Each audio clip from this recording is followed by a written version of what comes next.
Tatlong high-profile na sospek sa illegal na droga ang naaresto sa magkakaiwalay na operasyon ng Police Regional Office 8 sa Eastern Visayas noong Mayo 4 at 5.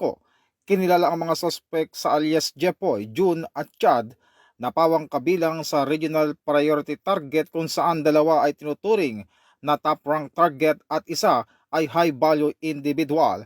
Sa isinagawang operasyon sa Palo Leyte at Tacloban City na kumpiska ng pulisya ang mahigit 2 kilo ng hinihinalang shabu na may kabuang halaga na mahigit 14.1 million pesos kasama ang buy-bust money at iba pang ebidensya.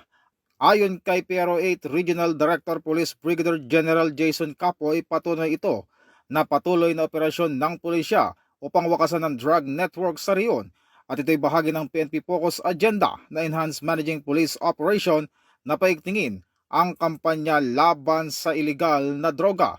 Ito ang bagong PNP para sa bagong Pilipinas, serbisyong mabilis, tapat at nararamdaman.